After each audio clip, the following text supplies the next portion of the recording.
con lo que estamos viendo ahora, pero él lo trae ya desde tiempo atrás. Si hay una persona que pueda darnos referencias puntuales de este tema de la pacificación, del derecho a la paz, es por supuesto Pablo Romo Sedano.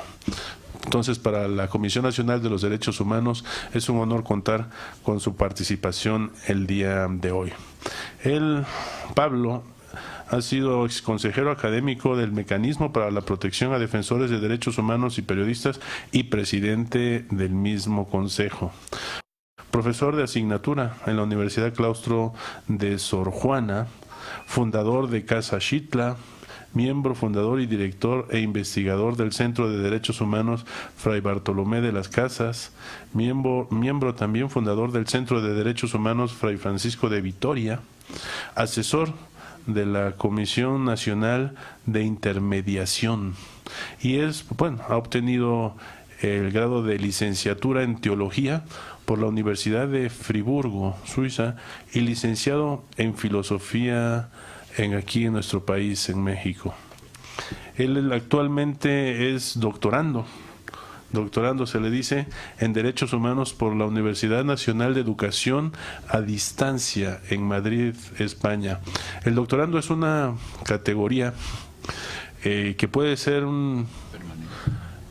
puede ser permanente, pero es un espacio en el tiempo, es un espacio en el tiempo en el que no sabes cómo va a estar el final, sí sabes de dónde vienes, pero cuesta bastante. Aquí estoy viendo una cara de un amigo que sabemos lo que significa eso en la Universidad Autónoma de Madrid.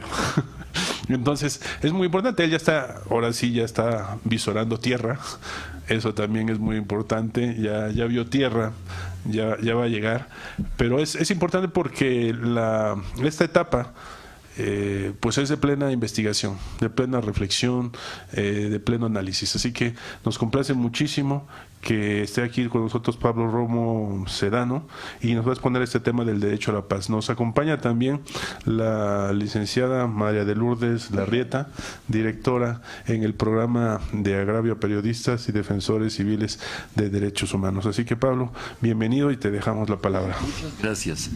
Muchas gracias. Muchas gracias, doctor Edgar. Muchas gracias, María de Lourdes, por la invitación. Para mí es un gran placer estar en este recinto. Por múltiples razones, por la amistad que tengo con muchas de las personas que trabajan en la CNDH y que han hecho de este espacio mi casa también. Y aquí inicié esta investigación, digamos, más académica, digámoslo así. Entonces, voy a ser un egresado de este espacio y me siento como en casa. Aquí hicimos nuestro examen de intermedio, esta cosa que también exigen, exacto, para la mitad del doctorado. Y bueno, mi vida ha sido más bien de activista más que de académico, pero también estamos trabajando en cuestiones de carácter más académico. Y el tema de paz surge justamente en el contexto de hace 24 años prácticamente. El levantamiento armado zapatista cambia, reconfigura mucho de mi posición en la cuestión del trabajo de los derechos humanos, que ya llevaba un tiempo trabajando en derechos humanos. Tengo 35 años trabajando en derechos humanos. Entonces, a la mitad del camino surge la necesidad de reflexionar en torno a la paz. Claro que la dinámica no me permitía poder ponerlo en un papel y ahora con más serenidad y como dice el doctor Edgar, llegado el momento de la reflexión, pues habría que empezar a decir ¿qué es la paz? Justamente este es el tema, ¿no? Entonces vamos a empezar a preguntarnos por el concepto de paz. Me parece que es pertinente, no solamente por la reflexión personal, sino porque el país está atravesando por una discusión muy importante en términos de la paz. Se ha puesto en la mesa uno de los temas fundamentales, que es el tema de paz. ¿Será que es necesario o pertinente hablar de pacificación? Y al ratito lo podemos preguntar, ¿no? O sea, ¿es necesario hablar de pacificación? Y todas estas revolturas que tenemos en todos los comentaristas que sobre el tema de justicia, perdón, olvido, amnistía. Creo que estamos justamente en un tema en donde más que es más que pertinente el precisar y afinar de una manera mucho más cuidadosa el término de paz. ¿Qué es la paz? Tucídides nos habla, bueno, antes de Tucídides, creo que justamente todas las declaraciones y los tratados internacionales apuntan hacia eso, a la creación de un concepto que garantice la paz. Entonces, mis preguntas iniciales para poder hacer esta reflexión son en función de ¿cuándo empezamos a hablar de paz? ¿Qué es la paz? Y ¿la paz es un derecho humano? ¿La paz es un derecho humano? Digo, estamos en la residencia de la reflexión sobre los temas pues sí, ¿no? Aquí es donde se reflexiona sobre los temas no solo aquí, pero digámoslo, se funda justamente para reflexionar en torno a los grandes temas sobre la pertinencia y cómo se va elaborando y cómo se va construyendo o haciéndose positivos las expresiones sobre de los derechos en términos de paz. Digamos, en los grandes marcos internacionales, vamos viendo nosotros cómo hay un gran anhelo por la paz, pero curiosamente no existe hasta el momento ninguna declaración explícitamente hablando que trate el tema de la paz como un tema de derechos humanos. O sea, la paz como un derecho humano no existe. No existe. ¿Por qué no existe? Vamos a preguntarnos. En primer lugar, habrá que ver el tema de paz. Cuando tenemos el tema de paz, siempre pensamos el tema de guerra. Es desgraciadamente una realidad en donde nosotros nos reaccionamos de una manera como un acto reflejo frente al gran tema de la paz. Siempre decimos, es cuando no hay guerra. Tucídides, ahora sí, nos habla de dramáticamente, ya desde los griegos, estamos hablando de la guerra del Peloponeso, en donde él empieza a hacer la narración de la historia, digamos, tratando de recuperar la historia. ¿Y qué es la historia de la humanidad? Sino la historia de las narraciones de la guerra. Qué dramático es esto, me parece, o sea, muy sintomático para Occidente. De Oriente no puedo decir porque no los he estudiado, pero me parece que también los chinos no se quedan tan al margen de esta idea, fundamentalmente porque son los grandes maestros del arte de la guerra. Pero aquí estamos de este lado, digamos, en la cuna de nuestro pensamiento, y dice, una historia sin narraciones de guerra no sería la historia de la humanidad. En el fondo estamos hablando de algo terrorífico. Tenemos que hablar de la historia de la humanidad en función, como una ecuación, como un algoritmo en donde necesariamente tenemos que hablar del tema de guerra. Esto me parece bastante dramático y bastante sintomático para nuestra reflexión que tenemos que hacer. Pareciera que la paz es la ausencia de guerra. La paz es la ausencia, y así lo vamos a ver nosotros a lo largo de muchos años. En el fondo, vamos a saltarnos un poco para no ir, porque el tema es largo, de la historia de la paz, pero me gustaría, después de haber dicho lo de Tucídides, creo que no varía en demasía a lo largo de los primeros miles de años de la humanidad reflexionando en torno al tema, y vamos a llegar a Erasmo de Róterdam con una primer planteamiento ya, digamos, en los albores de la modernidad, estamos justamente en la transición de un pensamiento muy importante. Ya está la expansión o la primera globalización del mundo, y tenemos una transformación del pensamiento muy importante. Hay una ruptura epistémica justamente a partir del tema de cartesiano y después justamente de los utopistas, de la gente que está repensando la humanidad en función de otras categorías. Y va a ser, digamos así, uno de los pioneros, Erasmo, de Rotterdam, y después la Escuela de Salamanca, que van a ser de alguna manera bastante contemporáneos. Uno en el norte de Europa y otro en Salamanca. La reflexión de la Escuela de Salamanca va a ser fundamental. No en vano vamos a tener a Vitoria, que ustedes conocen, el Centro de Derechos Humanos Fray Francisco de Vitoria, de los dominicos, que esa foto que tienen ahí ustedes es la foto de Fray Francisco de Vitoria en Naciones Unidas, porque es el padre del derecho internacional.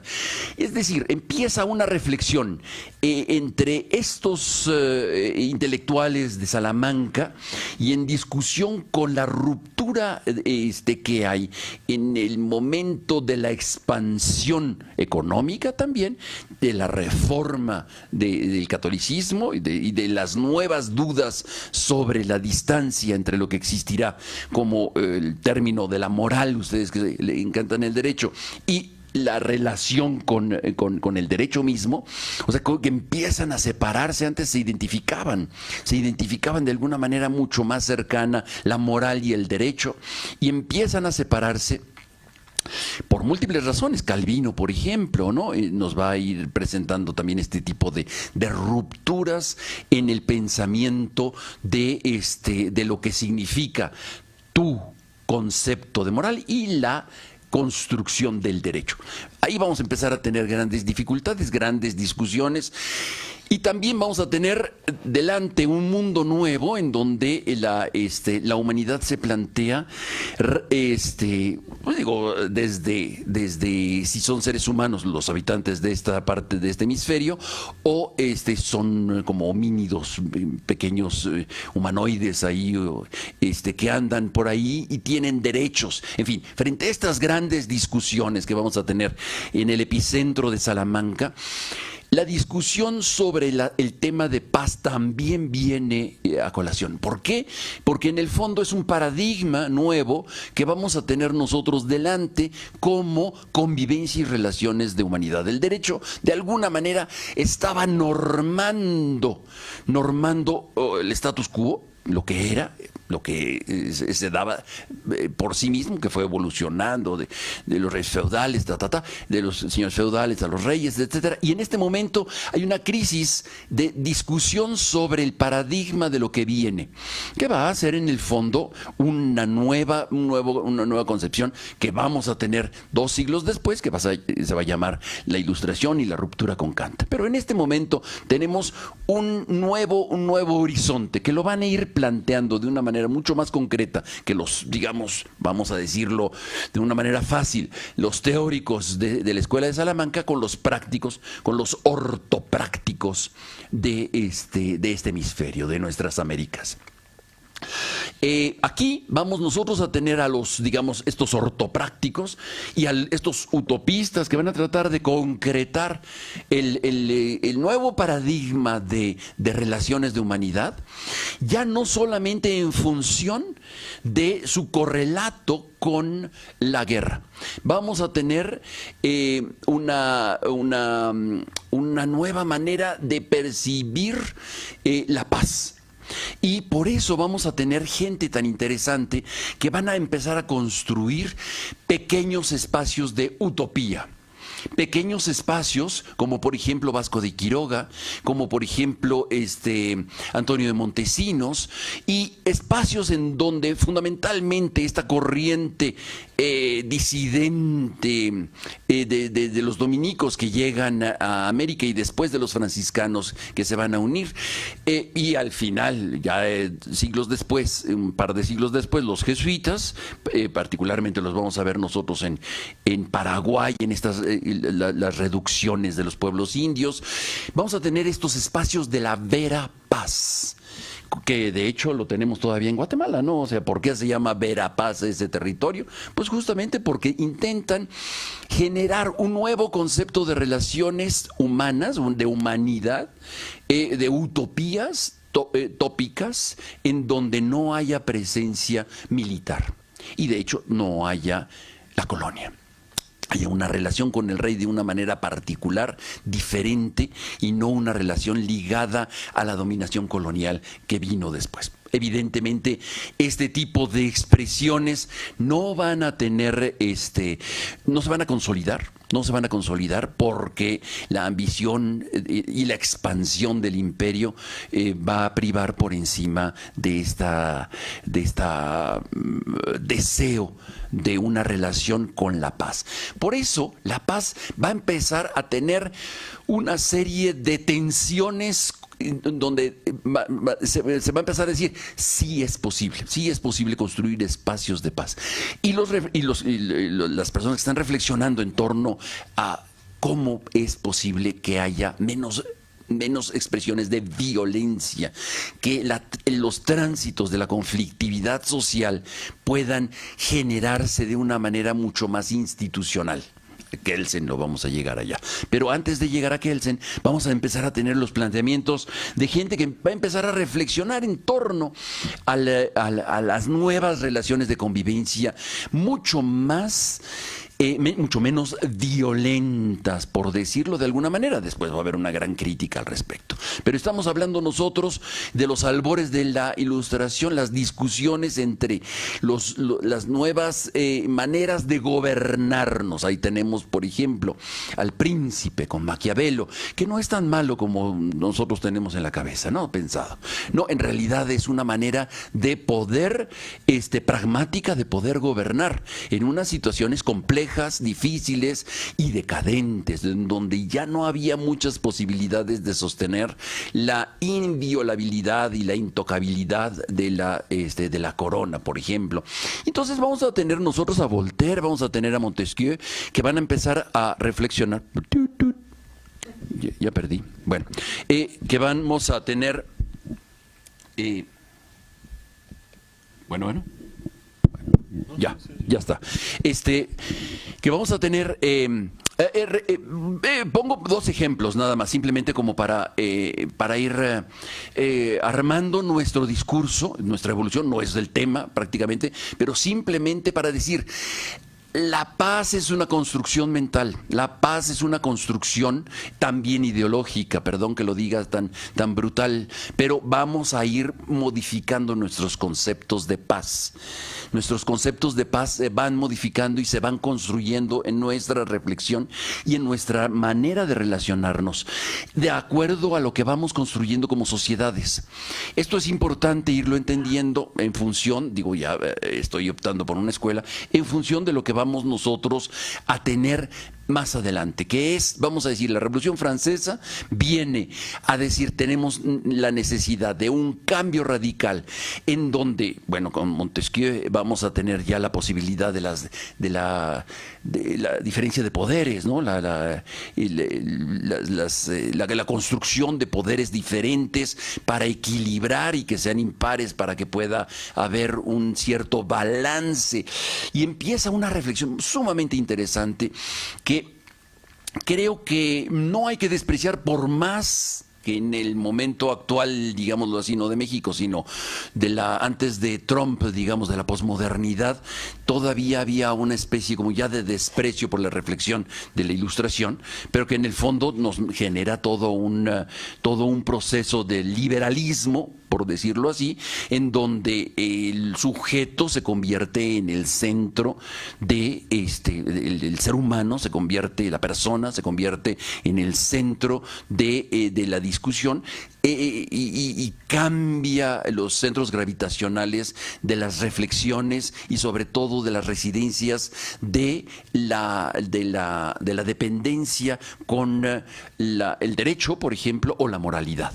¿No? Kant, vamos a tener nosotros el gran pensador Kant, que nos va a hacer una gran ruptura ahí en el pensamiento, sobre todo porque vamos a poder y dramáticamente a separar el derecho de la moral, por ejemplo, ¿no? Vamos a tenerlo ya de una manera mucho más autónomo, y vamos a tener la radicalidad de es que suena medio distorsionada mi voz.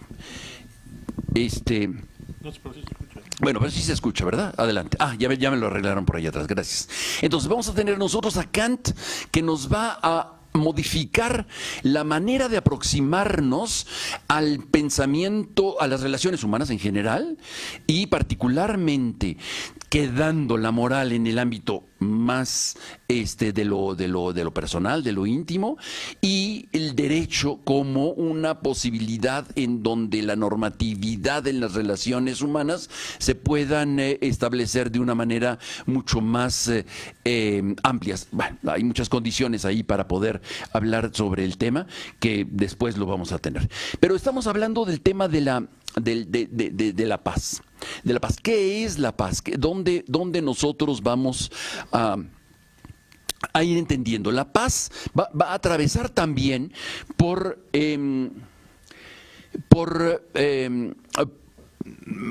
otras reflexiones, y quizá esta lámina está un poquito desubicada, pero simplemente para decir hasta dónde llegamos. En esta primera parte que tenemos, la paz vamos a tenerla, digamos, como los grandes teóricos de la paz en el momento actual. Uno de los grandes es Johann Galtung, en donde hace una distinción que vamos más adelante a abordar, como la paz positiva y paz negativa, es decir, todo lo que significa la no relación con la guerra, y por el otro lado vamos a tener una situación de paz positiva como el respeto a los derechos humanos, simplemente como para no quedarnos vagando en el espacio sobre lo que va a significar el término de paz. El concepto de paz es un término cambiante que vamos a seguir afinando a lo largo de esta presentación. No lo acabamos en la modernidad, en el principio de la modernidad, porque vamos a tener dos grandes revoluciones que nos van a ayudar también a ir ubicando y a ir afinando nuestros conceptos de paz. Pero quiero ahondar más, hacer un zoom justamente en estos últimos 2 siglos de reflexión sobre la paz y sobre práctica, no solamente sobre reflexión, porque es muy interesante ver que los que trabajan la paz no están teorizando solamente, sino también están reflexionando desde la práctica y elaborando nuevos contenidos. En el caso de Kant, lo vamos a tener con sus reflexiones, no solamente de la crítica de la razón pura, sus grandes obras, sino hay un pequeño libro que ustedes seguramente ya conocen muy bien, que se llama La paz perpetua. El texto de Kant sobre la paz perpetua es un texto que reflexiona en los contextos de la guerra. Estamos ya en pleno siglo XVIII, siglo XIX, y estamos viendo, atisbando lo que viene sobre siglo XVIII y siglo XIX. Estamos atisbando lo que va a venir de la necesidad de las relaciones de los estados y de una autoridad supraestatal que pueda ayudar a, cediendo soberanía a los estados, a moderar las relaciones de los estados y poder dirimir los conflictos de los estados para poder ahorrarse las guerras. En el fondo, el concepto de Kant va a ser un concepto en donde hay que construirla, y él dice: la paz no es lo natural entre los hombres, sino una conquista de su voluntad consciente. Eso también es importante. No viene per se, no cae del cielo, sino es fundamentalmente una expresión de voluntad de las personas. Yo agrego personas porque Kant pues no veía a las mujeres, pero digamos las personas. Sí, bueno, todavía estamos en el siglo XVIII y XIX, es terrible, ¿verdad? Pero sí, bueno, así es la verdad, o sea, es la vida, ¿qué le podemos hacer? Entonces, estamos nosotros. Pero Kant tiene un gran insight, una gran iluminación, una gran intuición que viene a concretar, a alimentar esta idea de lo que va a convertirse después la Sociedad de Naciones y Naciones Unidas. Y los espacios supranacionales, la complejidad. Pero él es digamos, el primero en tematizarlo en la modernidad, esta expresión de esta instancia supranacional que va a ayudar a dirimir los conflictos para procesarlos y evitar las guerras. Así de sencillo y así de trascendente va a ser esto que va a alimentar después las grandes promesas de la modernidad. La modernidad nos va a prometer muchas cosas. Fraternidad o sororidad diríamos ahora, igualdad y fundamentalmente libertad, ¿no? Claro. Entonces, pero también nos va a generar esta combinación de las promesas de la modernidad, nos va a construir un sentido de relaciones humanas mucho más justas, basadas, Kelsen, en el derecho. Ustedes que conocen bien la cuestión del derecho, ¿no? O sea, va a estar normado por el derecho estas nuevas relaciones. El derecho per se, quizá, después habría que afinar más nuestros términos, ¿verdad? Pero simplemente a grosso modo vamos nosotros a encontrar que el derecho va a ser el sustento por el cual vamos nosotros a procesar la conflictividad social, las relaciones, las diferencias, etcétera. Después vamos a llegar el momento en el que tengamos grandes objeciones al respecto. No me vean mal los abogados, pero pues así es la vida. Es necesario transitar también por el procesamiento de los conflictos de otra manera, y esto llegaremos, pero creo que esto es parte de no quiero decir ilusión, sino de la gran promesa de la modernidad que nos está cimentando unas nuevas relaciones en lo que vamos a llamar las constituciones, una normatividad en la cual no nos sujetamos a los caprichos de un momento dado de la autoridad, sino a un corpus legal que va a irse construyendo poco a poco. Pero esto es parte de las promesas que nos van a ir generando. Y también la modernidad nos va a prometer, ¿no?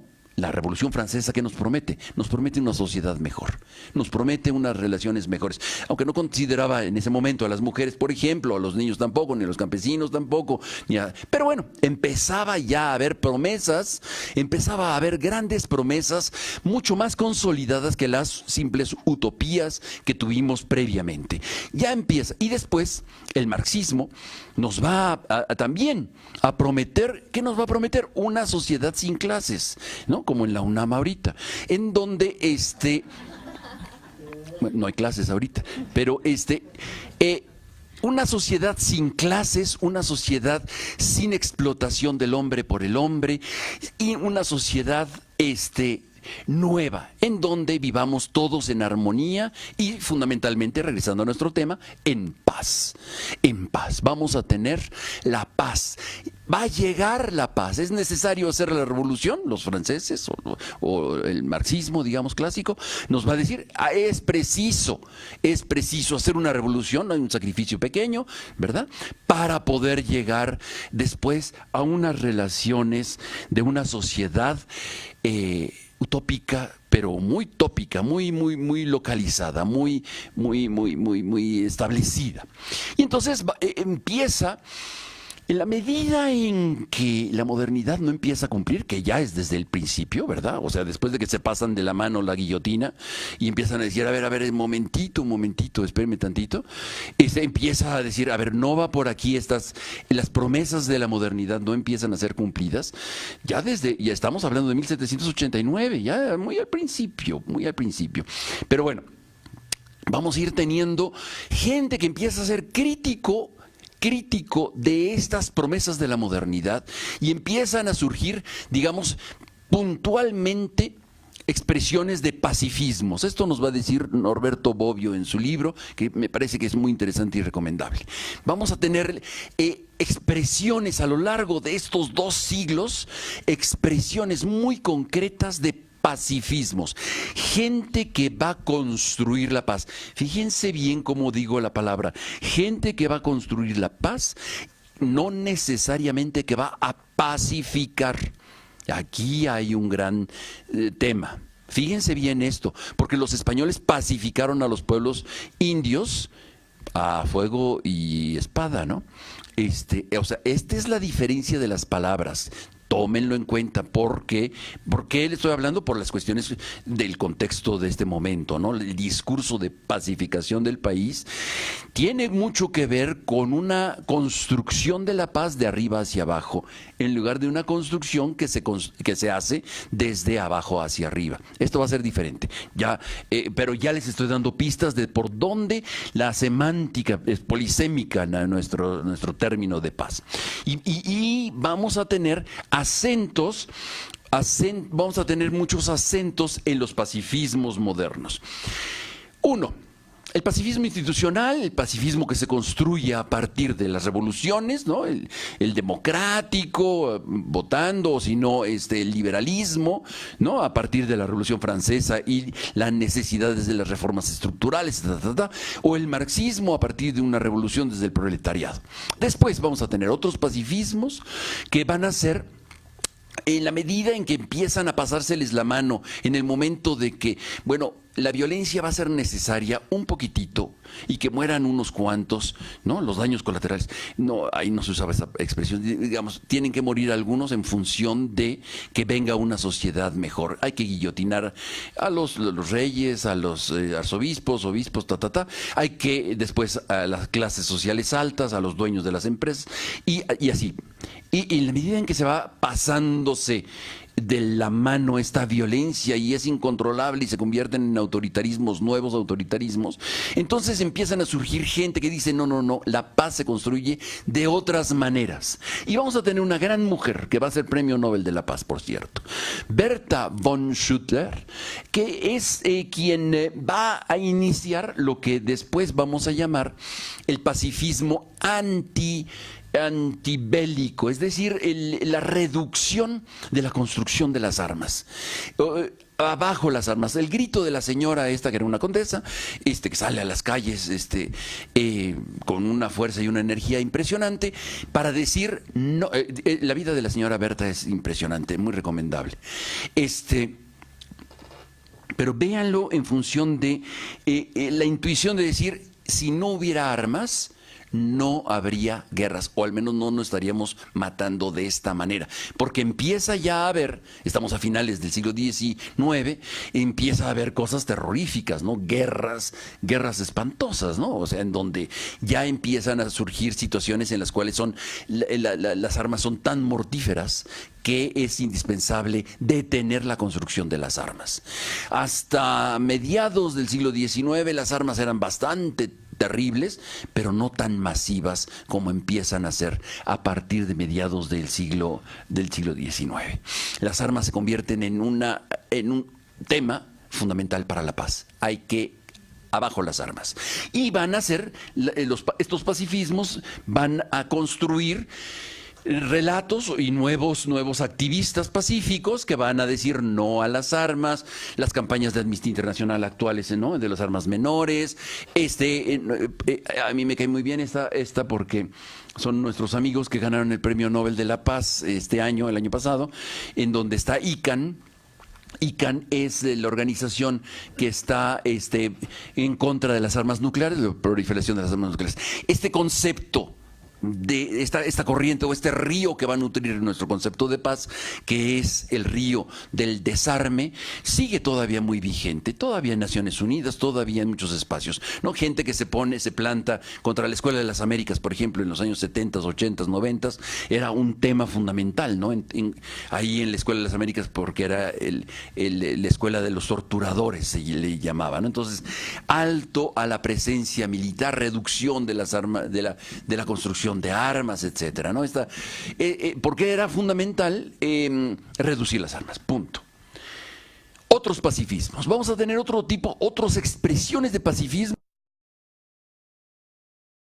que van a ser a principios del siglo XX y muy diversos, de carácter mucho más íntimos, vamos a decir, son pacifismos éticos, en los cuales vamos a tener expresiones como ama a tu enemigo, ¿no? Desde las vertientes de las diferentes religiones, cristianos, budistas, en donde los líderes religiosos fundamentalmente van a tener un protagonismo muy importante para la construcción de la paz en temas llamando y recuperando y criticando la legalidad simplemente. En contra de la legalidad y abogando por la legitimidad. ¿Qué quiero decir en el fondo? La construcción de las leyes empezó a caminar solos, sin un correlato, digamos, con la legitimidad o, digamos, una moral, una ética colectiva. Y entonces dice, puede estar legalmente aceptado lo que sea, lo que les guste, el tema de que no se pueda producir sal en la India, ¿no? En el caso de Gandhi, pero no se puede producir, se tiene que importar o se tienen que pagar una serie de impuestos y nadie puede hacer sal por su propia mano, y entonces la marcha de la sal legalmente está establecido, pero no tiene ninguna legitimidad. Y entonces, frente a eso, el pacifismo ético de la no violencia se va configurando digamos, en la cabeza de Gandhi. Gandhi va a hacer una revolución y el movimiento de independencia más grande del mundo, por el número de personas que tiene y el territorio que significa y la presencia de un imperio como el inglés, de una manera lo menos violenta posible. Y entonces aquí descubrimos que la paz no solamente es un correlato con la guerra, sino también se auxilia de la legitimidad ética que tiene para construirse. Y esto va a ser fundamental para nuestro nuevo concepto de paz que hay que construir. Y por otra parte, estos digamos, pacifismos que vienen de corrientes de un pensamiento, digamos, de religiosos o simplemente de un carácter ético, aunque no sean no creyentes, de amar a su enemigo, vamos nosotros a tener expresiones tan bizarras para nuestro mundo como Javier Sicilia, por ejemplo, dando besos por aquí y por allá, y diciendo, pero caminando y haciendo marchas importantes, ¿no? Entonces, Javier va a ir combinando, digamos, esta práctica pacifista de no confrontación, de perdón, pero con las condiciones que ya conocemos, que podemos discutir al final para la discusión. Pero en el fondo vamos nosotros a ir viendo cómo se inspira muchos movimientos, Martin Luther King, vamos a tener nosotros las declaraciones de las diferentes iglesias, el Consejo Mundial de Iglesias, los papas que hablan sobre el tema de la paz, en fin, vamos a ir teniendo expresión, Mahatma Goshagananda, el Dalai Lama, este tipo de expresiones en donde tenemos pacifismos que vienen de que van a nutrir nuestro concepto de paz a partir de estos ríos, de estos afluentes importantes. Los pacifismos son más. Los pacifismos vamos a tener otro tipo de pacifismos. Expresiones de pacifismos que vienen del consuelo, del equilibrio de fuerzas, la Guerra Fría. La Guerra Fría va a ser en el fondo una expresión de pacifismo, es decir, una situación de compromiso en donde no te tiro la bomba y tú no me la tiras, ¿no? Llega el momento en el que se tematiza la paz en función de una situación de equilibrios de fuerza muy peligrosos, muy delicados, y se manifiesta justamente en el intento de invasión de Bahía de Cochinos o de la situación de Cuba, ¿no? La crisis de Cuba nos manifiesta esta paz en donde nadie se mueve. Hay un equilibrio de fuerzas que va a permanecer hasta la caída del muro de Berlín. Con la caída del muro de Berlín vamos a tener un nuevo concepto de paz, particularmente más allá de los personajes que hemos visto previamente, vamos a verlo a nivel de las expresiones de las instituciones. Después las vamos a ver, Naciones Unidas, etcétera. Pero vamos a ver, por ejemplo, Kofi Annan, que va a promulgar el mantenimiento de la paz y la amenaza del nuevo terror. Cuando empieza la expansión de la globalización y la caída del muro de Berlín, empieza un impasse interesante en donde Naciones Unidas, por ejemplo, presenta la conferencia de Viena, que es muy importante para nosotros. Y por otro lado, vamos nosotros a tener una tensión con los fundamentalistas, que va a llegar a su expresión del terror, el nuevo terror y el nuevo tema de seguridad, como un tema fundamental para nuestro concepto de paz. Fíjense cómo hoy no podemos nosotros hablar simplemente de paz en función de la guerra, sino en términos muy curiosos de seguridad. Seguridad va a ser uno de los términos más recurridos a partir del 11 de septiembre. ¿No? En el nombre de la seguridad, vamos a ver cuántos crímenes se cometen, como decía Napoleón. En el nombre de la justicia, cuántos crímenes se cometen. Tenemos entonces el derecho, por otro cauce. Simplemente estamos viendo los cauces que van a nutrir nuestro concepto de paz y vamos a construir el derecho a la paz. Va a ser, ¿cuál es el papel del derecho aquí? En el fondo que o digamos los teóricos del derecho, desde el principio nos indican la necesidad de hablar del derecho como el que nos ayude a regular las relaciones humanas y sobre todo a dirimir las dificultades y a saber las prioridades, las posiciones, y quien la infrinja, el Estado tiene la posibilidad del carácter coercitivo que tiene el Estado. Pero también es un mecanismo de paz, es un mecanismo, el derecho nos va a ayudar no solamente a regir la vida y a normarla, sino tiene también una vocación para la construcción de la paz.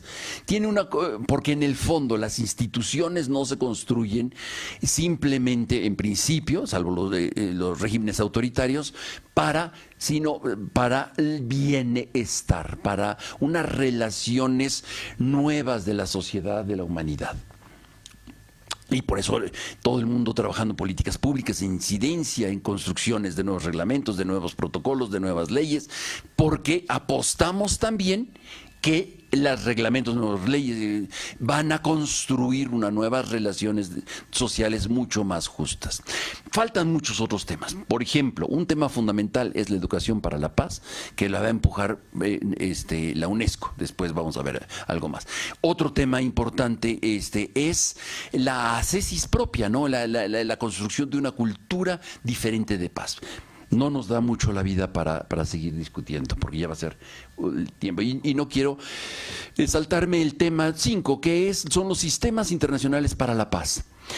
Como humanidad, la construcción más grande que hemos hecho en función de algo que no sea solamente un deseo utópico, sino una concreción real, es el sistema de Naciones Unidas y los sistemas regionales de dirimir conflictos, la OEA, por ejemplo, que trata de dirimir conflictos con cierta independencia. Es difícil, sobre todo porque participan los países ahí, y también en Naciones Unidas con la Asamblea como la tiene configurada, ¿no? O sea, es una expresión de la guerra en el fondo, pero el ánimo y el deseo que está detrás de la construcción de Naciones Unidas, y particularmente de la Carta, que es justamente la expresión de la voluntad de la paz, va a ser un elemento fundamental que va a construir y multiplicar a lo largo de los sistemas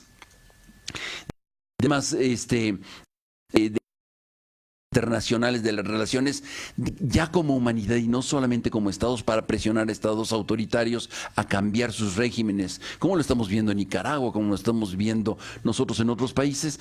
Empiezan a haber instancias que articulan y sobrepasan la simple voluntad del Estado. Hasta Trump. Trump va a ser un punto de llegada y de partida para lo que venga, lo que sea.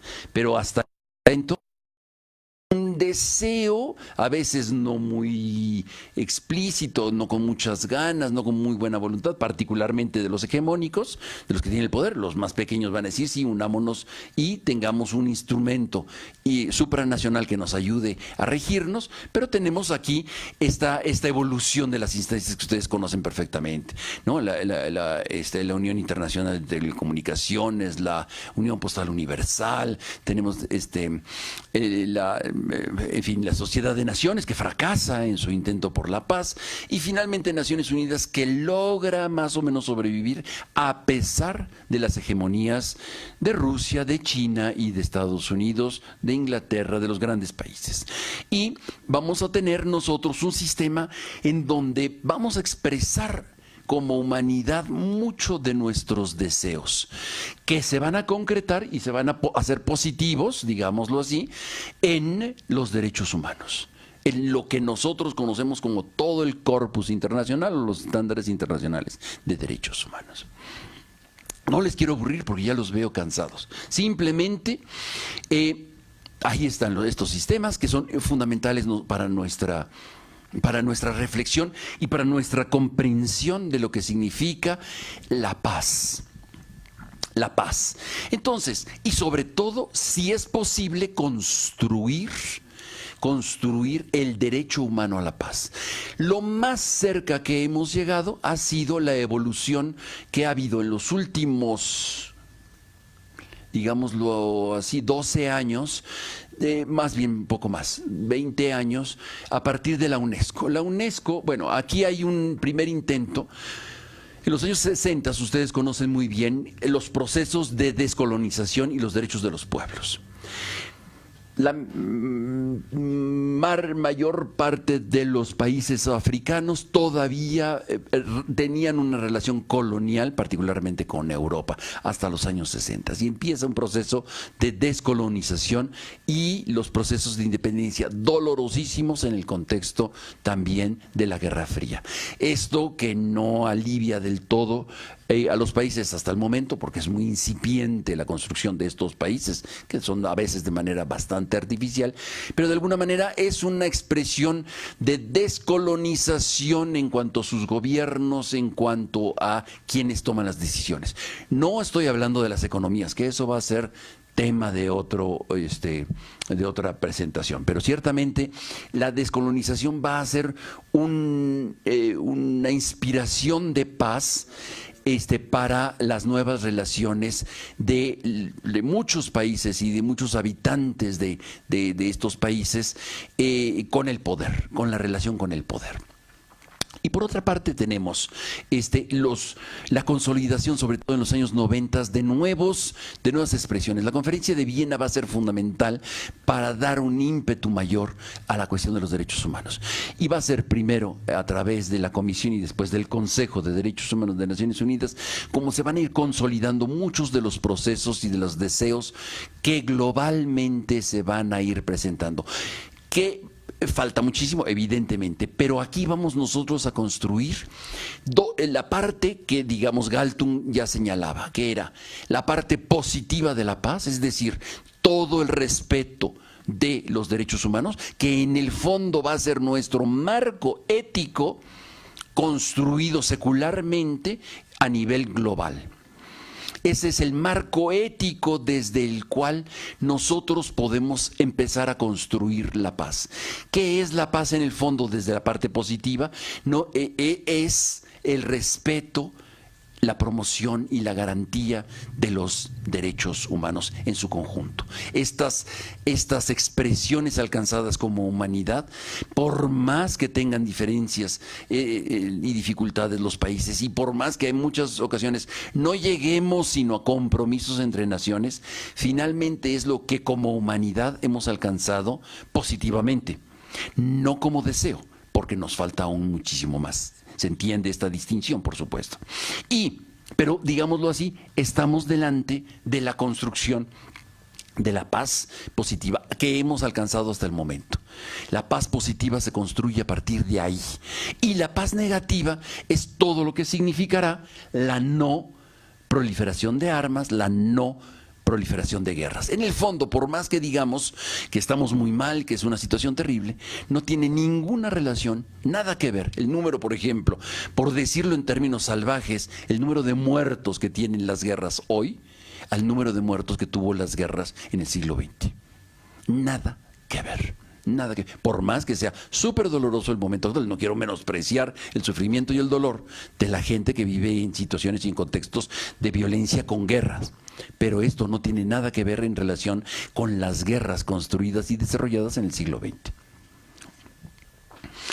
Para concluir, estamos llegando nosotros al final. Entonces, la paz positiva y la paz negativa tienen, por decirlo en términos de Galton, esta independencia, esta autonomía entre, digamos, el respeto, la no corrupción, todos estos derechos que estamos nosotros alcanzando, y por el otro lado, la no violencia en todo el sentido, particularmente de lo que significa una guerra. Y por el otro lado, cada vez con mayor frecuencia encontramos instancias que están tratando de exaltar y medir la paz.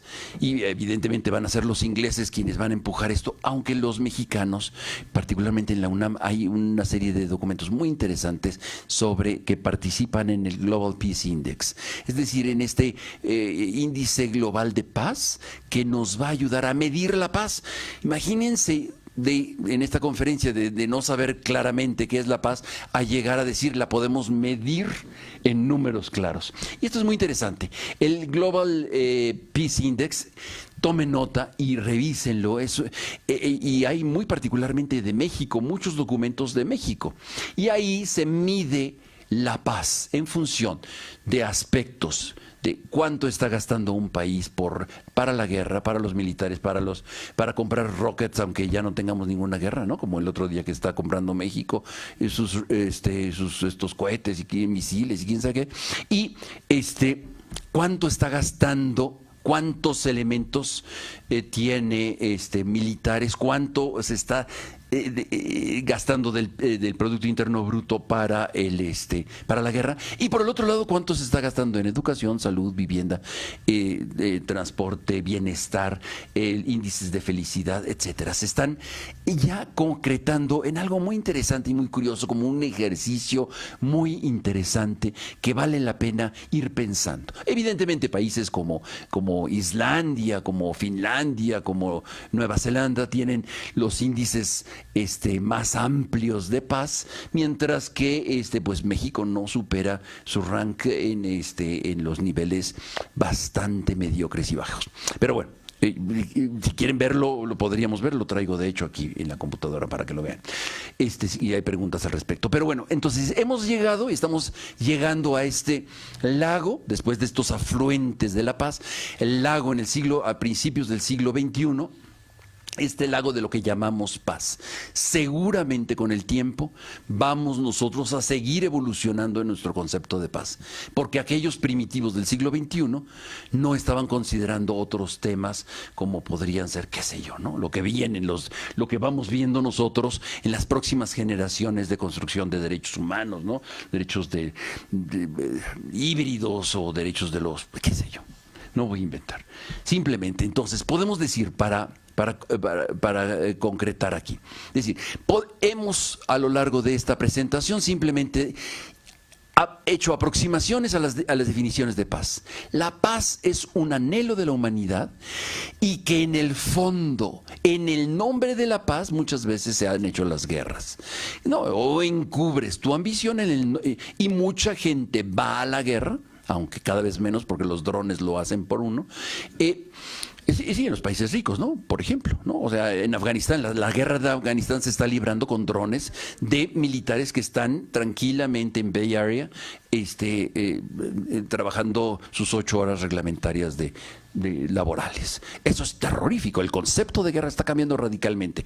Pero, ciertamente, el anhelo de paz o en el nombre de la paz, hay un gran deseo todavía insatisfecho como humanidad por la paz. La paz es necesaria. La paz enfrenta grandes enemigos, sobre todo quienes viven de la no paz en términos negativos, es decir, de la guerra. Quienes están viviendo de la no guerra son de la no paz son los principales enemigos, y no nos hagamos de la vista gorda muy claramente, los que viven de la guerra son los primeros enemigos de la paz. La paz como derecho es posible. Y lo hemos visto, ya si quieren podemos ahondar más para no en el proceso que surge a partir de la Declaración de Loarca y que después se consolida en la Declaración de Santiago.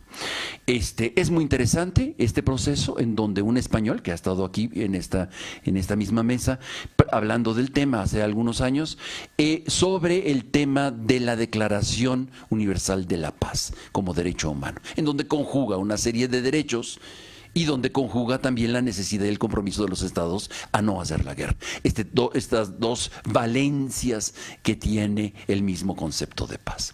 Entonces puedo decir al final que la paz como derecho es posible. Muchas gracias.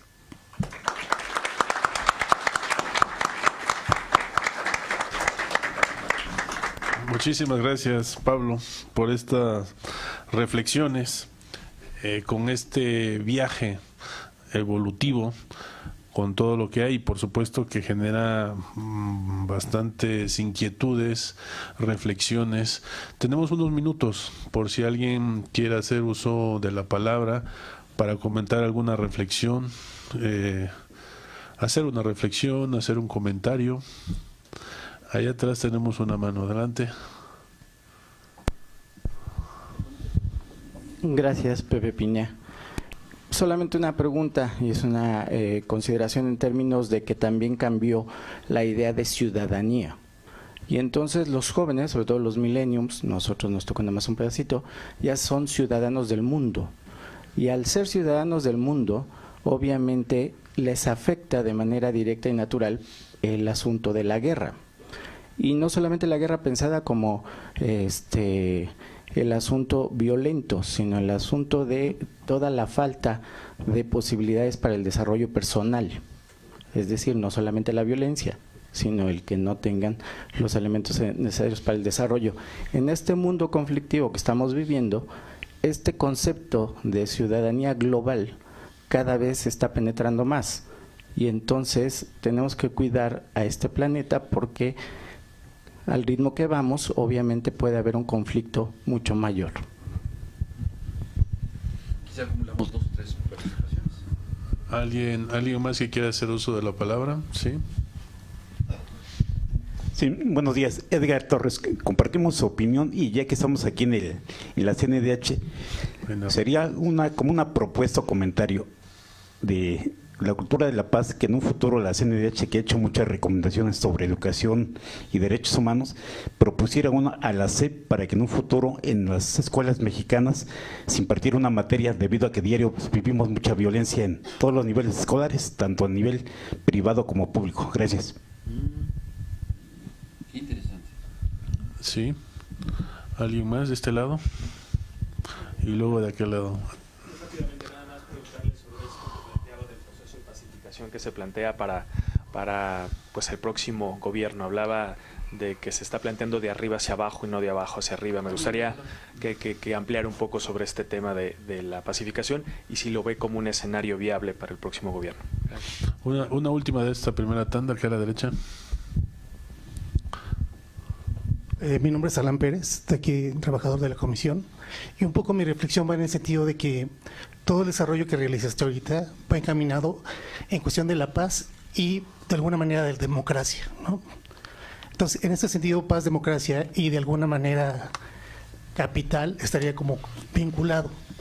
Entonces, si realmente el concepto de paz está vinculado a esos dos conceptos más, estarían de fuera muchos otros conceptos también dentro del concepto de paz, ¿no? Entonces, en ese sentido, ¿qué tanto está vinculado el concepto de paz con democracia y la economía desde el punto de vista del capitalismo? Y la otra pregunta es, ¿a quién le conviene esa paz? Si es una paz pasiva o si realmente le conviene a todos o a quién realmente le conviene, ¿no? ¿Alguien? Bueno, sí, ahorita. Bien. ¿Las damos todas? O Sí, vamos por esta parte. esta Adelante. partecita. Son 1, 2, 3, 4. Yo también tengo algunas, ¿eh? Muy interesantes las 4, muchas gracias. A ver, ciudadanos de una ciudadanía global. Frente a eso, sí y no. Digo, aceptando el término, digamos, de ciudadanos, Sí y solo sí aquellos que tienen acceso a los TICs, a las tecnologías, ¿no? a todo esto. No son ciudadanos de esta globalidad quienes no tienen acceso a ello, ¿no? Los que viven por debajo del índice de pobreza, en México muchísimos, ¿no? Que digamos, lo vemos en el mundo de los migrantes, por citar alguna de las labores de la Quinta Visitaduría. Creo que va por ahí, ¿no? Sí, ¿no? Sí, no, pero aceptando que, porque ciudadanía parece muy liberal de postrevolucionario francés. ¿Qué te parece mejor habitante global o persona global? O como humanidad, me gusta mucho, ¿no? El término de humanidad global hoy es cada vez más requerido y necesario, por más que Trump esté bastante en contra de esto. Por eso digo, hay que dar mucho seguimiento a este aspecto del chauvinismo y de los solamente ricos que pueden disfrutar de más y más y más frente a los que no están disfrutando de ello. Hay que tener en cuenta esto, pero sí, como humanidad tenemos una gran responsabilidad global y esto es fantástico. Digo, las comunicaciones, podemos hacer un WhatsApp de aquí a Japón a la velocidad rapidísimo y comunicarnos y tener amigos en Tanzania, lo mismo que en Mongolia, de una manera tan natural, que era casi imposible hace 100 años, ¿no? Al menos no todos lo podíamos tener con un acceso tan veloz, tan rápido, tan fácil. Esto puede ayudarnos muchísimo en la comunicación, a tener mucho más cuidado y decir no bombardeen Irán, no estén bombardeando Siria porque tengo amigos ahí. Eso nos ayuda muchísimo, definitivamente. Las relaciones de amistad y de humanidad entre todos nos podría ayudar para consolidar la paz. Sin embargo, pues hay grandes bemoles aún en ese sentido. Interesante tema para seguirlo pensando, y por eso es importante que en este mundo, digamos, global, como le llamas, de ciudadanía global, tengamos nosotros derechos globales. Y creo que esto es importante, este tipo de expresiones, a pesar de que las dictaduras, los autoritarismos en los diferentes países que puedan existir, que no reconozcan tal o cual derecho, a nivel global sí se puedan reconocer. Esto es importante y apelar a ellos como normatividad es importante, ¿no? Acabo de ver en Malasia, ¿no? Acaban de azotar a unas mujeres por ser lesbianas. Dice, santo Dios, ¿en qué planeta todavía vivimos? Pero bueno, hay que empujar para que haya más reconocimientos en todas partes del mundo, ¿cierto? Y que todos tengamos esa carta de ciudadanía a nivel global. Edgar, la recomendación de la CEP, maravillosa idea. Creo que es importantísimo no solamente hablar de los derechos reproductivos, de los derechos sexuales, de los derechos a las tecnologías. El derecho a la paz es fundamental, que engloba todos estos derechos, ¿no? El derecho a la salud y vivienda. Yo creo que es importante pensarlo, y yo creo que no estaría por demás repensar, así como el otro día hubo una recomendación muy innovadora en términos del derecho al medio ambiente sano, que es muy innovador, muy bueno, muy interesante. Creo que también es importante el derecho, ¿por qué no osar el derecho a la paz? Y que vaya dirigido a las instancias de educación para crear una cultura, no solamente de la Secretaría de Educación Pública. Creo que también a nivel de cultura, la Secretaría de Cultura tendrían responsabilidad. Y también los medios de comunicación. Los medios de comunicación como entes sujetos de recomendaciones, dado que tienen concesiones del Estado. Hay que jugar ese papel. Pienso en las televisoras, pienso en las radiodifusoras que hablen mucho más de estos temas, que se ilustren más. Me encanta la idea. La pacificación de AMLO, ¿qué tanto tiene posibilidades? Yo creo que muchas. No me gusta el término que sea una pacificación, porque así se pacificaban los romanos a los pueblos bárbaros, ¿no? ¿No? A sangre y fuego. No, esas expresiones no son adecuadas. Hay que pulir el término para que en el nombre de la paz, ¿cuántos crímenes se cometen? Entonces, mejor hagamos construcción de paz, en donde todos tengamos una corresponsabilidad.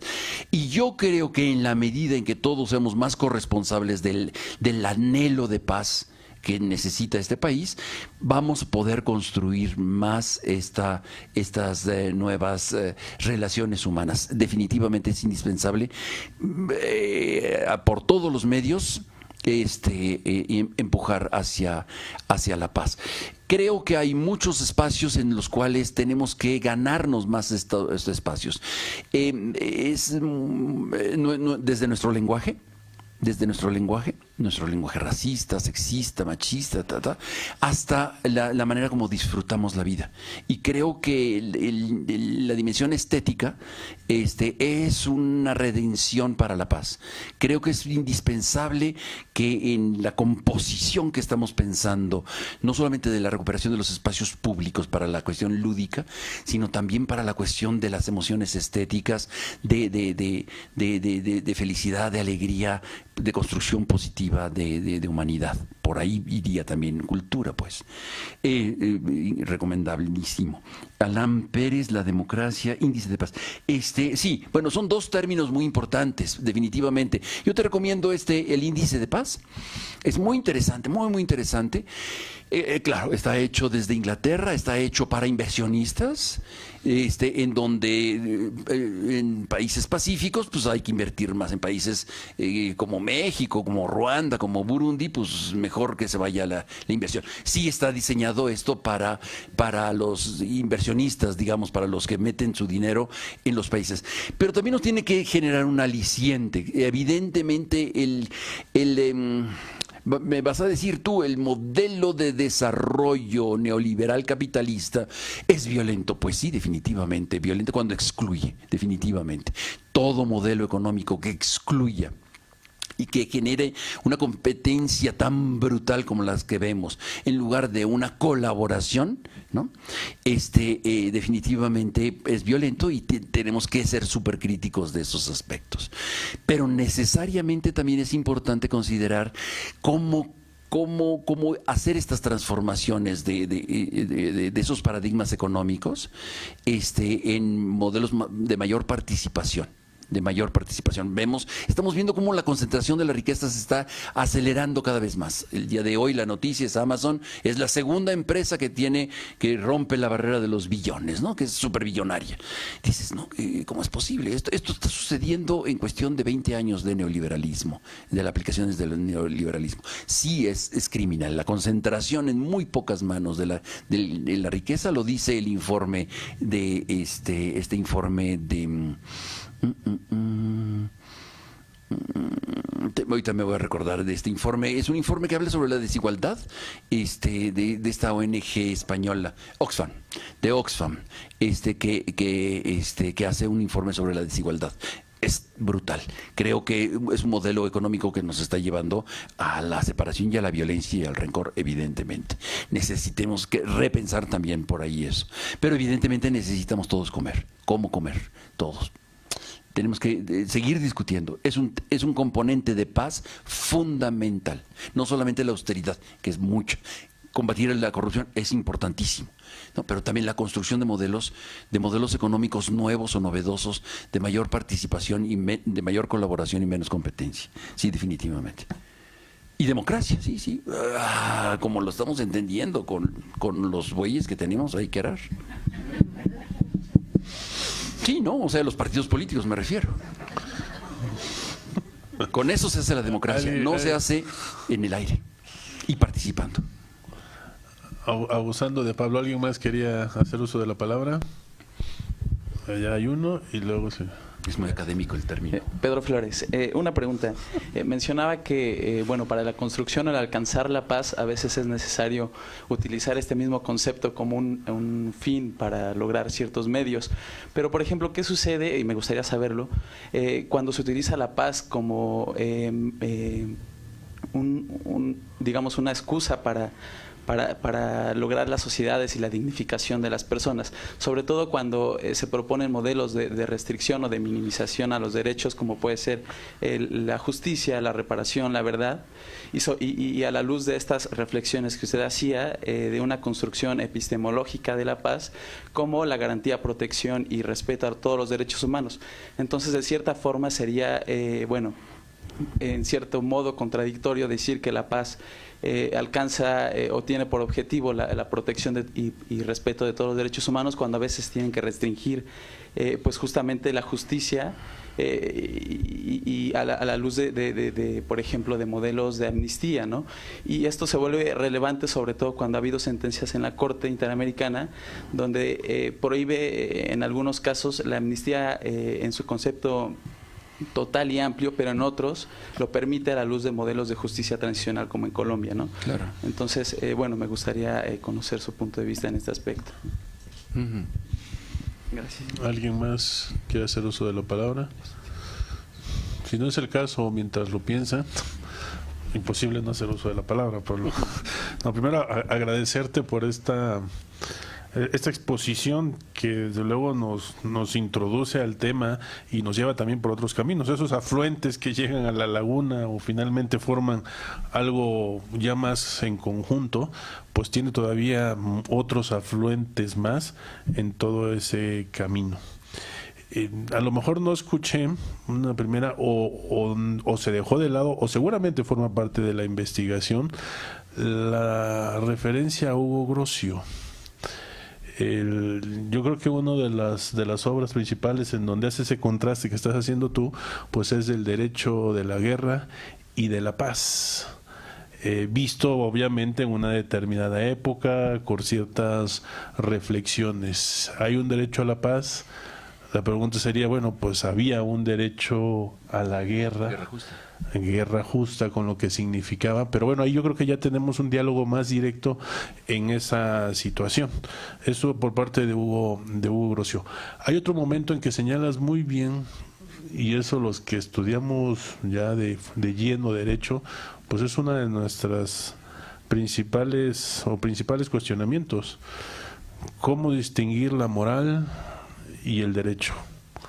O sea, el ser y el deber ser. O sea, con eso siempre en toda la carrera estamos duro y dale, duro y dale y duro y dale.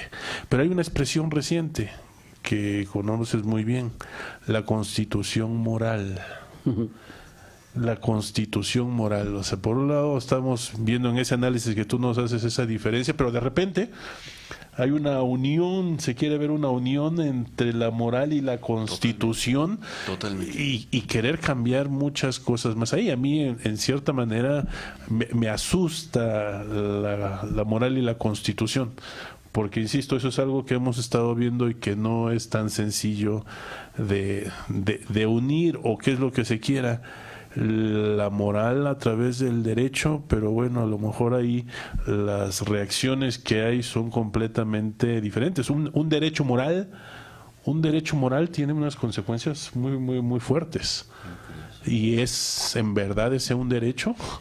O sea, son dos extremos que se quieren unir en esta frase de la constitución moral, que la habíamos escuchado hace tiempo y que ahora la vuelven a retomar. Y una tercera, el derecho a la paz. O sea, sí me quedo ahí con ganas de más exposición, de más contenido, construir el derecho a la paz.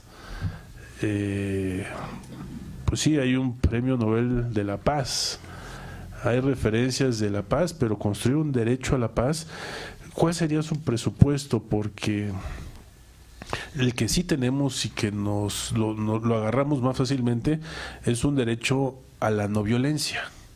O sea, ese ya tiene una carta de naturalización muy fuerte, derecho a la no violencia, y ahí es lo que vamos. Pero también tenemos otro importantísimo, derecho a la seguridad.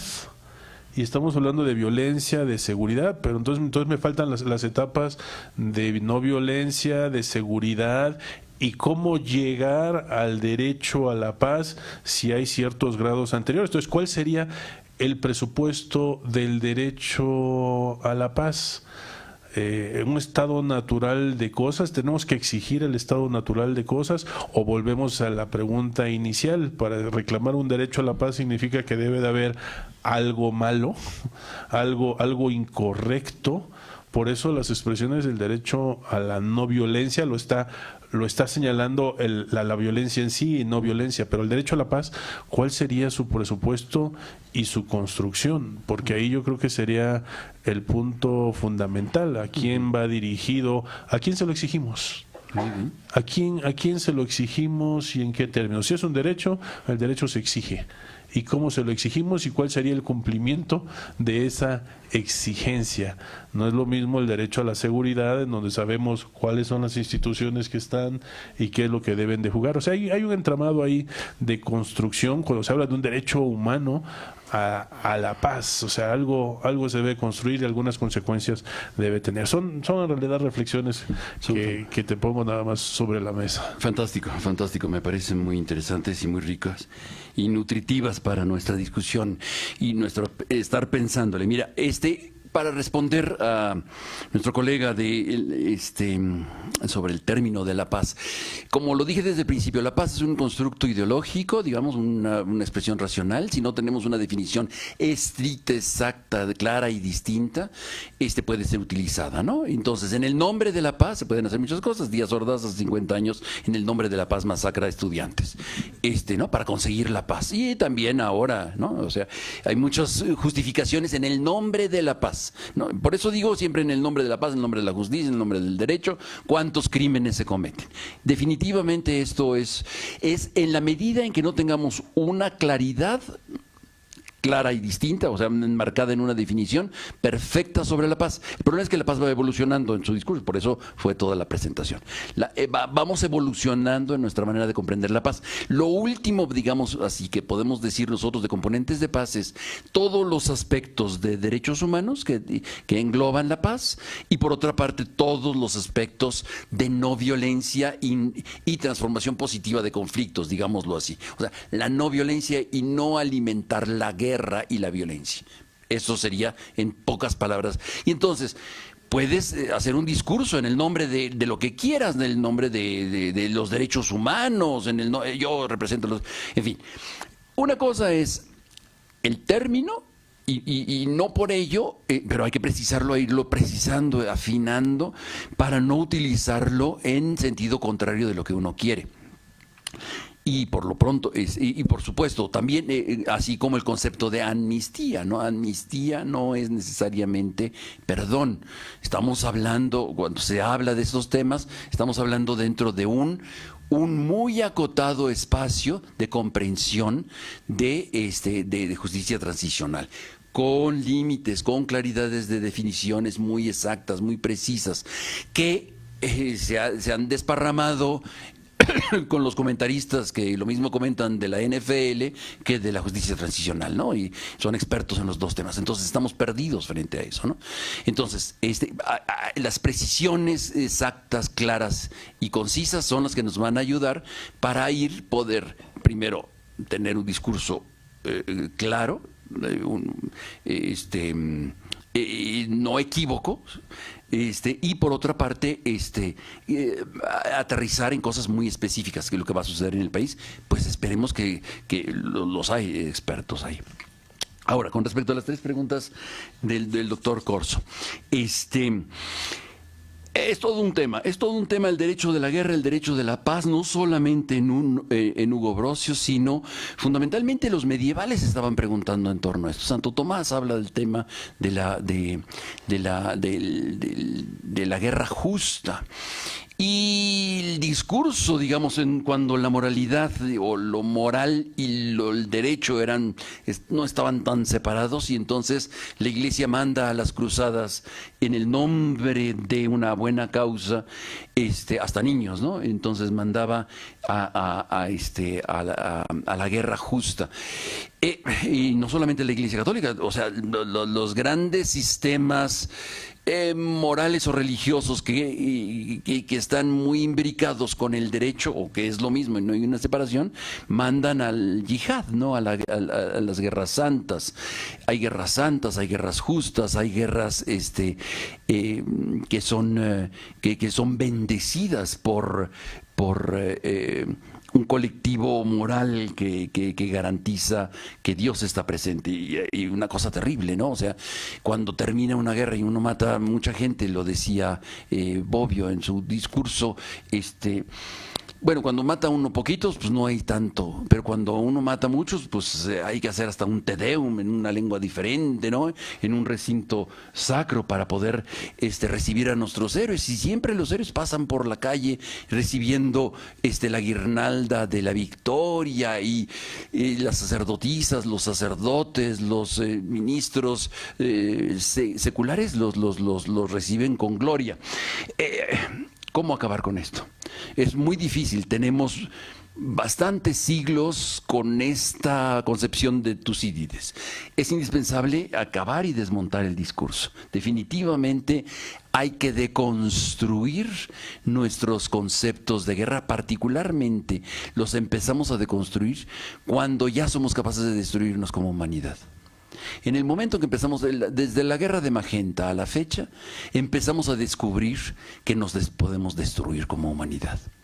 Y entonces ahí decimos, ya no es tan gloriosa la guerra. Ya no son tan gloriosas las guerras como en el pasado.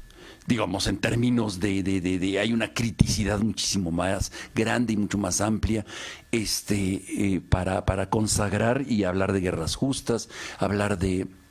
Entonces, hay que desmontar el discurso. Me parece que es un discurso difícilmente desmontable, sobre todo cuando tenemos el lobby de la guerra. Todos los años tenemos una película de guerra fantástica, desde Top Gun hasta la fecha. Todos, véanlo, o sea, es lobby, se llama lobby, construcción del imaginario colectivo. Punto. Creo que en este aspecto que dices de la distancia entre lo moral y el derecho, pues es una tensión permanente. Yo creo que, digamos, de la identificación de lo moral y del derecho, no, en sociedades mucho más primitivas, en sociedades que empiezan a ser mucho más secularizadas y distantes, particularmente la Ilustración hace la ruptura de esto, pero que genera va solo el derecho en muchas ocasiones, ¿no? Y las leyes van, ya no son en el nombre de Dios, ¿no? Sino porque así se hicieron porque se hicieron y se verificaron en los espacios adecuados. Los hizo el Congreso y los adoptó el Congreso, a pesar de que uno se pueda sustituir a sí mismo, como el gobernador de Chiapas, por ejemplo, ¿no? O sea, es legal, perfectamente legal. Hombre, pero dices, algo anda mal, ¿no? Aquí sospecho que algo anda mal. La moralidad no tiene nada que ver con este tipo de preceptos, por decir alguno, no te comprometo a ti, pero yo lo digo.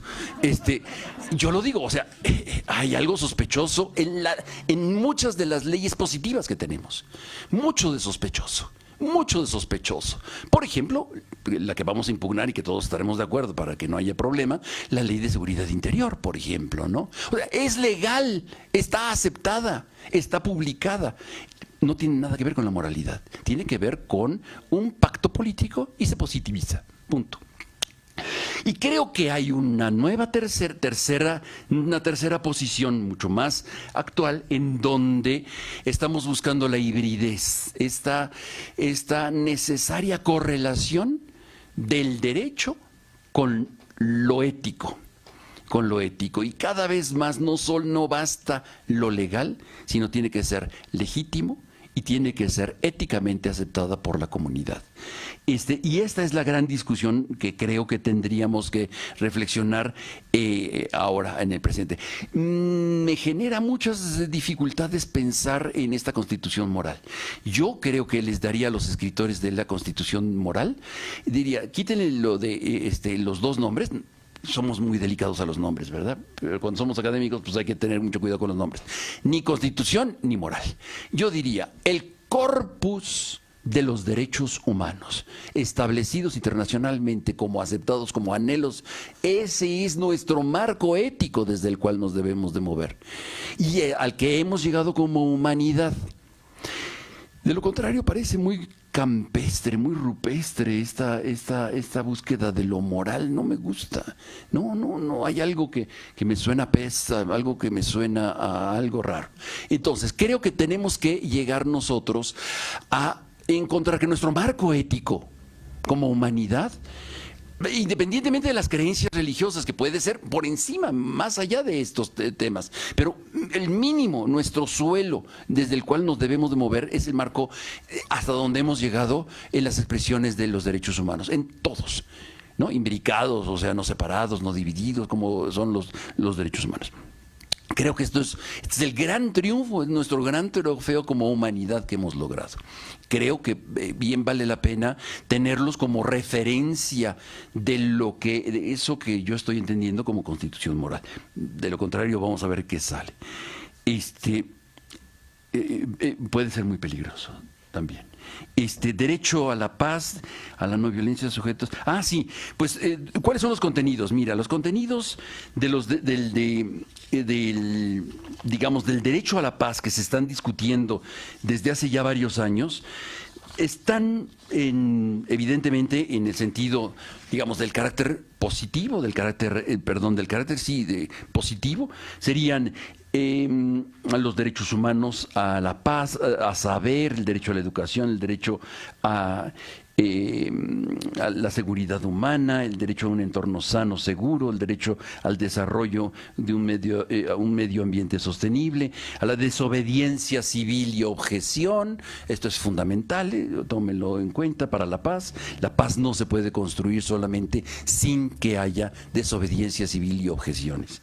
La libertad de pensamiento, de opinión, de expresión, de conciencia, de religión, derecho a obtener estatuto de refugiado, el derecho a emigrar, a participar, en fin. Creo que la Declaración de Santiago particularmente es de sociedad civil que se va construyendo, y que el Consejo de Derechos Humanos en el 2010 la acepta de manera al estilo de las expresiones que tiene el Consejo, ¿no? Le va quitando las cosas más delicadas y todo, pero bueno, ya es un tema, ya es un issue que se está discutiendo en los espacios internacionales. Esto surge a partir de un conjunto de 2.000 organizaciones de derechos humanos en el mundo, y que va poco a poco generándose consensos para los contenidos. Pero con todo gusto acepto la invitación para poder seguir platicando sobre los contenidos del derecho a la paz una vez que regrese del examen. Pero sí, porque que el derecho a la paz debe de tener, ¿quién los garantiza? ¿Quién es el sujeto? Si es un colectivo o es una persona. ¿El derecho a la paz es personal o es de un colectivo? ¿Cómo garantizamos la existencia de un derecho colectivo? ¿No? O sea, como un sujeto colectivo, ¿no? Una comunidad, como las comunidades indígenas. ¿Cómo es el sujeto del derecho a la paz? ¿No? ¿Cuál es? ¿Cómo se verifica? ¿Cuáles son las instancias que van a verificar esta existencia de paz? Me parece que esas son las grandes discusiones. Las objeciones que ponen los estados son muchas. Las tres grandes son, por aquí estaban, las decíamos aquí hace un momento. Las grandes objeciones, el derecho, la decolonización. Las grandes objeciones. Si ya hay un conjunto de derechos, ¿para qué se quiere uno más? ¿No? Es una de las grandes objeciones contra el derecho a la paz, que dicen sobre todo las naciones de Estados Unidos. Si están garantizadas, ¿para qué quieren el derecho a la paz como tal? ¿Quién es el sujeto de este derecho? ¿Un colectivo o un individuo? ¿Una persona moral o una persona física? Falta de reconocimiento jurídico internacional. ¿Cómo lo vamos a hacer internacionalmente judiciable? ¿Quién va a garantizar eso? ¿Cómo es? Para eso existe ya la CPI, por ejemplo, por una instancia, los tribunales internacionales. Pero con todo gusto acepto para seguir la discusión sobre el tema de paz y para empezar a discutir sobre la recomendación que posiblemente pueda ser algo innovador para lo que viene en el futuro. Muchas gracias.